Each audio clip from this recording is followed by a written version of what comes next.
muri yeZimbabwe tinokuchingamidzai zvekare kune chimwe chirongwa pano paZim Facebook Secrets and Confessions. Tadzoka zvekare nemamwe messages pane imwe nyaya iyo yandaposta maepisodes maviri andaposta kuapplication kwedu. Munokwanisa kunoteerera maepisode iwawo. Imwe yevamwe vahanzvadzi vakadya umwe murume kuda mari inotosvika iyo $20,000 vari kuAmerica. Hanzi murume uyu ndakamuita inonzi welcome kuAmerica. Hanzi kuAmerica tine yatinoti welcome to Harare kana uchangotanga kungosvika muAmerica.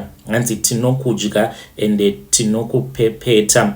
Ngati munokwanisa kuenda kuapplication mononzwa nyaya iyoyo. Regedzai tibva tapinda mumamessages edu awo atadzoka takakubatirai. Message yedu yekutanga yakamira sekudai so: hanzi makadi zvenyu mukoma, ndinokumbirawo kuti munge muchindiposterawo nyaya yanguwo makaviga chitupa changu. Ndauyawo pano ndiine confession yangu yandiinayo. Confession yangu mukoma Nash yakamira sekudai: ininiwo ndiri mudzimai uye zvekare ndine makore 21 years ekuberekwa. Ndinoda kureururawo kuti ndinoita zvemanjuzu uye zvekare ndine vamwe mother avo vandakapandudza ndikaudzwa nenjuzu yangu kuti ndaifanira kuti ndinge ndichizorara navo kuti ndinge ndichizokwanisa kuvadya mari sezvo ivo vatori mbinga. Ivo vakaroorwa nemurume wavo mbinga. Ndichitaura nemi kudai mukoma, vakabva mukundipa $5,000 yavakati imari yandinofanira kuti ndinge ndichishandisa kutenga stand, because vakandibvunza kuti unodei,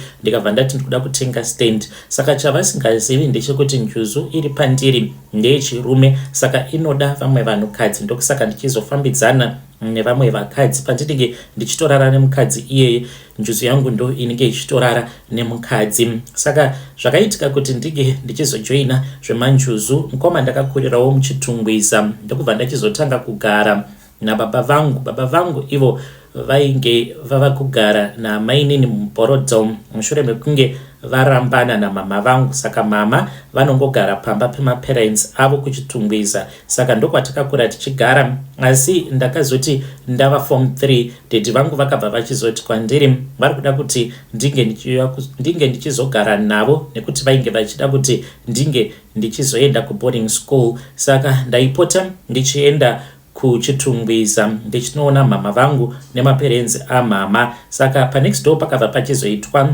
dina yemanjuzu. Saka gogo vakangoendawo vachida kungoona kuti zvinomboitwa sei, zvinombofambiswa sei kana zvichinzi vanhu vari kuita dina yemanjuzu. Saka vakabva vati kwandiri, iwe ndinoda kuenda newe, ndiri ndega ndinotya because dina iyi yakaitwa huri usiku. Saka takabva tachizoenda paya. Mushure mekunge taenda kudina iyi yemanjuzu, ndipo apo pandakabva ndachizonzi pandiri painge paine njuzu yainge iripo, but ng'anga yacho haina kundiudza kuti injuzu yakaita sei. Ndakabva ndapiwa zai, ndikabva ndanzi zai ndinge ndichiriisa padumbu pangu direct. Ndakatofukura skirt yandainge ndakapfeka sezvo mainge muine vanhukadzi chete. Ndakanzi usanyara, ndokubva ndaisa zai padumbu pangu. Ndapedza kuita saizvozvo, zai iri mukoma rakanyangarika riri mumaoko angu, zvikanzi vadzimu vangu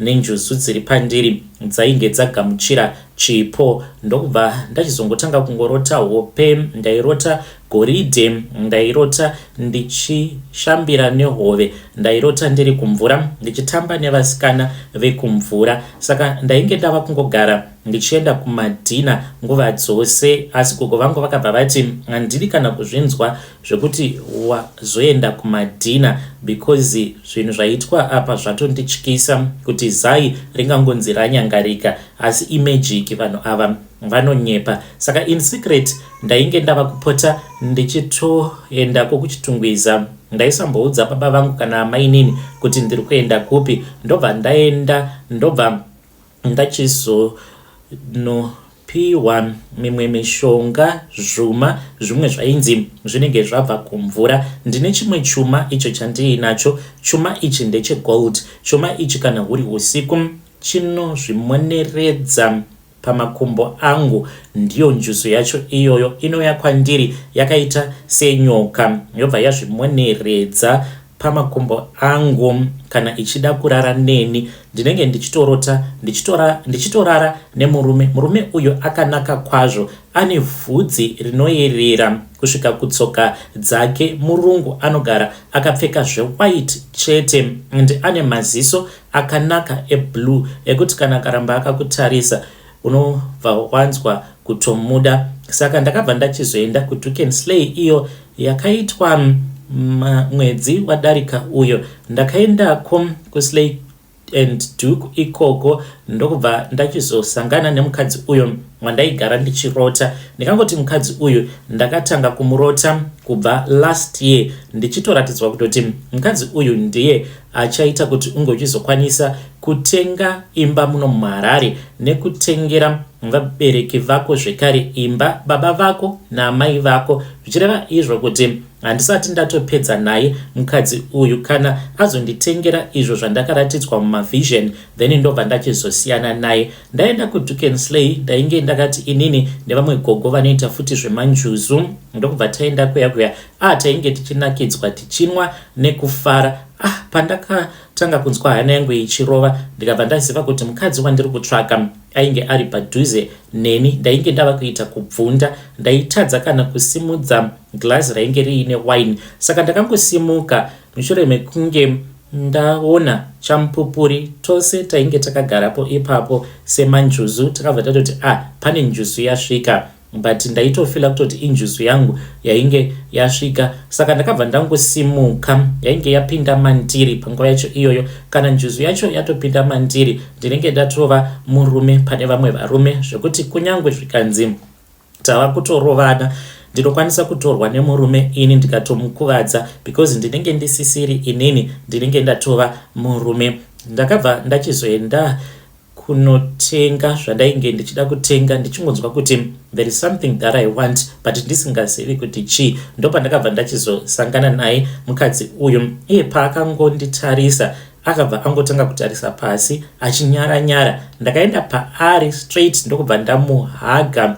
Ainge aine mafriends ake, saka ndakamuhaga ndichiti tete muri seiko kurova. Iye akatoshamisika, saka ndakati ndamuhaga kudaro ndokubva ndazevezera munzeve dzake. Ndakazevezera ndichiti ndinokuda, zvekuti hakuna kana akambozvinzwa kuti ndozvandakamuudza. Iye akangoti kurakidza kuti ainge ava kutondifila. Ndokubva ndazomuti ange achendipa mafone numbers.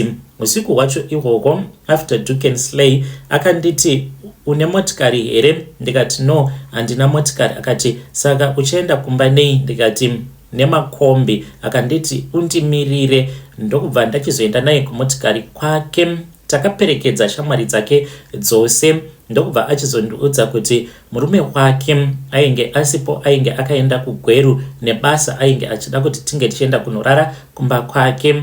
Takatenga chikafu chedu ndokubva taenda tikanorara. Akandiudza kuti ainge anakidzwa neni, asi haana kunge akaziva kutoti ainge anakidzwa nenjuzu yechirume iri mandiri, ndiyo yakarara ichirara naye usiku hwose, zvekuti ava kutosema murume wake. Ndichitaura nemi kudai so, ava kutosema murume wake. Ndakabva ndachizotanga kumuudza urongwa hwose hwandainge ndiinawo, hwandainge ndichida kuzoitira vabereki vangu. Akabva anditi do not worry, chingonamata kuti murume wangu acharamba achiita mari, saka bhee wake as long as achiita mari inini achange achizongondipa. Pandakaona kuti njuzu dzine simba, ende ndinokurudzira vamwe kuti munge muchiita zvemanjuzu, nekuti hakuna mwana wenjuzu anotambudzika, ende ndava kuzvionera ndega. Paakandipa 5k patainge tiri kuJameson,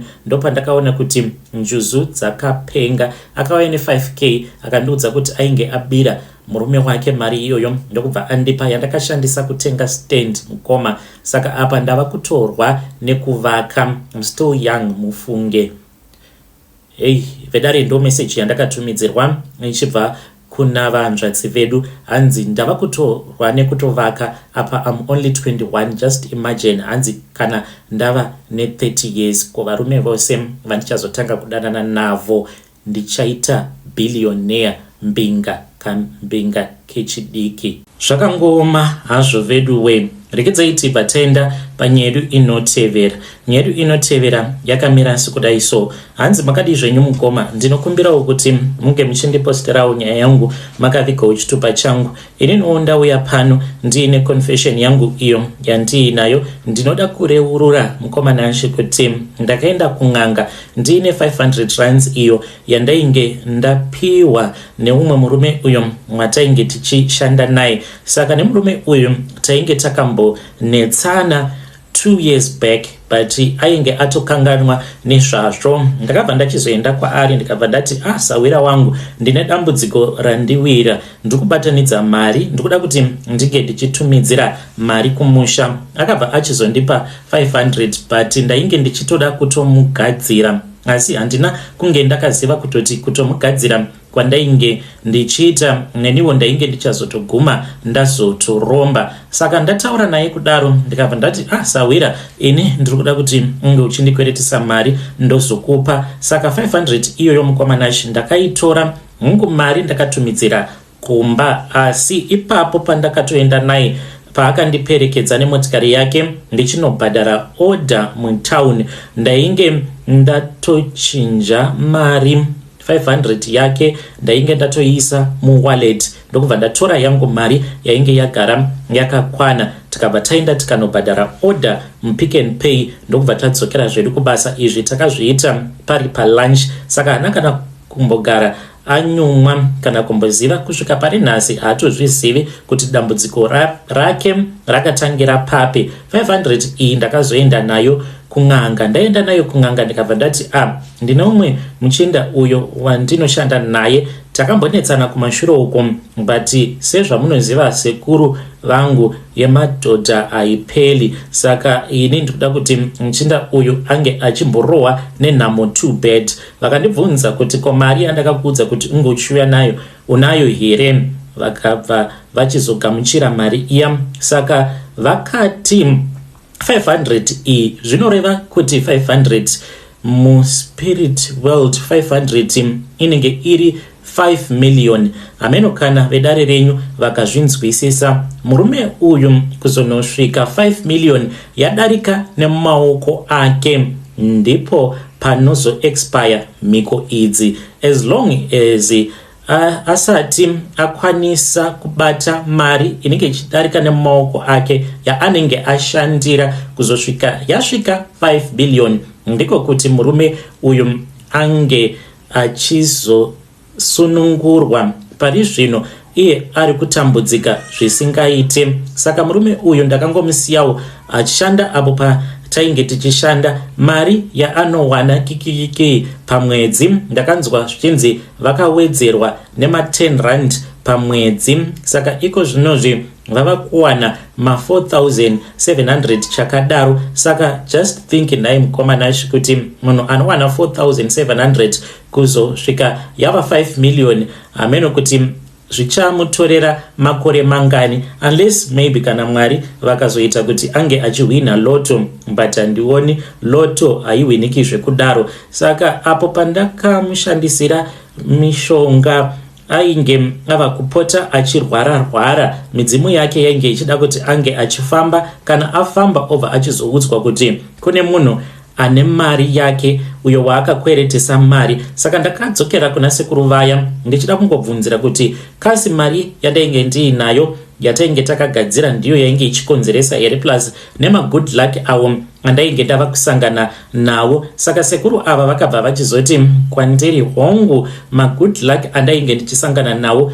ainge achikonzereswa nemari yandainge ndakatora kubva kwaari. Midzimu yake yainge yava kushandira inini isingashandiri iye. Ndikabva ndati zvakanaka. Vakabva vati asi midzimu yagara ine simba, zvinotoda kutoti unge uchitorawo chinokusimbisa. Pavakanditi torawo something, handina kunge ndakaziva kuti vainge vachitorevera uri mushonga unozopanduka kuita chikwambo. Saka ndine bhodhoro rangu randakapiwa. Bhodhoro iri rinotaura neni mafuta elaki avakandipa vakabva vanditi mafuta awa ndiwo achange achizokuvhikira kubva kumidzimu yemurume uyu. Saka ndakabva ndachizotanga kumashandisa kudzamara ndava kutonzwa bhodhoro richitaura neni, ndobva ndatoona kutoti pano ndatova nechikwambo. Saka nditori nechikwambo changu chandiinacho, ndozvandakaita izvi mukoma. Mari iri very dangerous, especially kana iri mari yekuti unogamuchidza munhu mumaoko. Mari yako inofambidzana nezvipo zvako. Takatoenda paATM akatoburitsa mari 500, akandipa 500 yaya, ndikati henaro wagona shamwari yangu, wanditambidza mari, because sekuru vainge vakati hafanire kuti anga achikutumidzira mari iyi mumukuru kana kukuitira e-wallet. Imari inenge ichifanira kuti inge ichibva mumaoko ake ichipinda mumaoko ako, tobva taishandisa. Chikwama ichi, chikwama chacho chainge chiri chasekuru vacho ivavo. Ndizvo zvakaitika izvi mukoma Nashi. Never trust anyone in this world panhau dzemari. Mari yako hanzi inofambidzana nezvipo zvako. Ndainge ndisingatozviziviwo ini mukoma Nashi kuti kweduwo kune mweya wengozi. Tine vamwe vatete avo vakaba. Saka tete ava kuba kwavakaita vakabva vachizoiswa zvituko pamusoro peupenyu hwavo nemunhu wavakabira, vakanzi rudzi dzinza rako muchazova muri vanhu vanotambudzika nekusingaperi. Saka kunyange tikabata mari yacho haishandi. Saka kuti ndike ndichidzinga mweya iwoyo, ndakanzi ndaifanira kuti ndinge ndichishandisa murume uyu. Ndiyo secret yangu yandiinayo yandiunza pano. Kana mukaposta nyaya yangu ndiziviseiwo, ndichange ndichizotevererawo ndiri mucomment section. Muri yeZimbabwe ndo message iyo yandakatumidzirwa ichibva kuna mukoma vedu. Ngatizamei kuti tinge tichitsaura navo mukoma vedu mucomment section. Hanzi ndakatoromba ini kiki mukoma. Zvakangooma hazvo vedu we, vaitoita majokes. Zvakaoma, but zvimwe zvacho zvavaitaura mukoma vedu vari kuita sekunge pfungwa dzavo hadzisisina kunyatsokuti kwesere. Because mamwe majokes so vaiita hameno kuti ndingazvitaura sei. Vaitaura nezvinyadzi zvimwe zvinhu zvekuti unotoshaya kuziva kuti ko munhu ari kuzama kuti kudii. Zvimwe zvavaitaura vachiti vanoita vakadzi vekuchechi kwavo mubobobo. Hanzi ndinotaimira ipo paya vanhu pavanenge vachiimba vakamira vari kumberi kwechechi, kunyangwe amai mufundisi, ndobva ndatotanga kutovaboba. But mataurirwo acho azvainge zvichiitwa namukoma vedu, I think patova nekaera katovamo mupfungwa. Hanzi zviri nani kudya chikafu chemumabhini nekuti ndinoita zvandinonzwa kuda. Zvisingatombomeki sense zvimwe zvacho, asi ngatitaurei navo mukoma vedu ava mucomment section. Ndekedzei bataenda panyaya yedu inotevera. Nyaya yedu inotevera yakamira sekudai. Hanzi mukoma Nashi makadii zvenyu. Ndinokumbirawo kuti munge muchindiposterawo nyaya yangu makavikawo chitupa changu. Iniwo ndakazosvika pakutiza murume wangu ainge ari gadjeri kuchikurubhi, ndokubva achizoudzwa neimwe mbavha kuti yainge yakasiya yakacherera mari mumunda nekuti vakaita armed robbery, vakabva vachizouraya munhu ndokubva vachizoviga mari. Murume wangu akaudzwa painge paine mari. Takaenda mukoma tikanochera mumunda muya kumaruzevha kumachonyonyo, tikawana kuti painge paine mari yainge yakavigwa zvechokwadi. Mari iyi patakaiverenga shoma yacho yainge iri $80,000. Murume kwava kuenda akanoudza mashefu ake pamari iyoyo 80 something akangopiwa $2,000. Mari yakangonyangarika.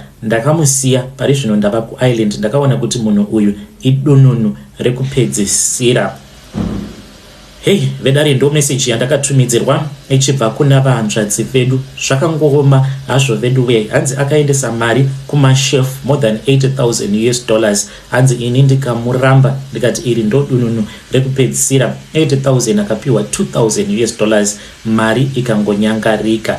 hey, munoti kudi nayo nyaya iyi. Maybe he's just an honest man. Kune vaya avo vari kuti vari kusangana nema-challenges pakushandisa kwavari kuita application yedu, saka I have come up with another plan B. Application yedu kunyange tikaitumidzira kuplay store nhasi, hamukwanisi kuzoidownloada same time, inomboenda through the review process vachiona kuti zvose zvinenge zvakarongeka here. Saka pane website yandakagadzira kuitira kuti inge ichizova the backup plan kana mukasangana nema-challenges ku-application. So now I'm busy developing the second version yamunenge mava kukwanisa kuzviposterawo content yenyu muchigadzirawo maprofiles enyu sezvamunongoita kuna na TikTok. But for now kune avo vari kutadza kushandisa application yedu, munokwanisa kuenda pawebsite inonzi transaplay.com. Ndichaisa link rewebsite mu comment section, ndiyo yamuri kuona iri pa screen.